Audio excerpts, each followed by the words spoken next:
Pagkondusir nin limited face-to-face classes sa Barangay Panikwason, Syudad ni Naga, nagpuuna ngunya na aldaw.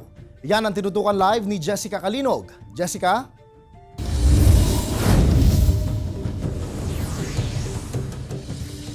Jessie, nagpuuna niya na aldaw ang limited face-to-face classes kan pinakaenot na eskwelahan sa syudad ni Naga na natugutan ng magbalik eskwela. Alagad pirang pagbabago sa reglamentos kan eskwelahan, kinaipuhan ipautob huli sa humakan COVID-19.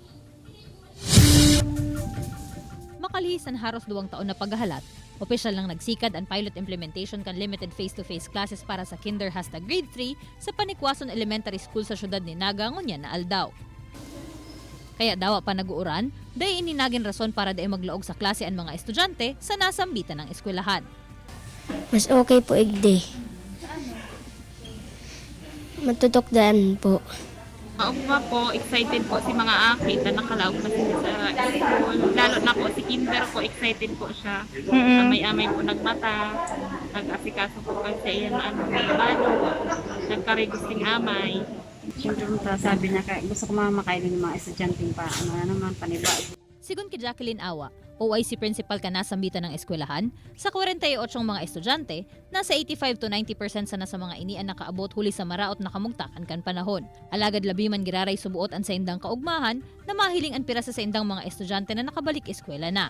Overwhelming! Talagang masayang-masaya. For the first time, nakita na namin ang aming mga pupils. We expect na sana tuloy-tuloy na ito, hindi lang sa primary level, kundi pati sa intermediate.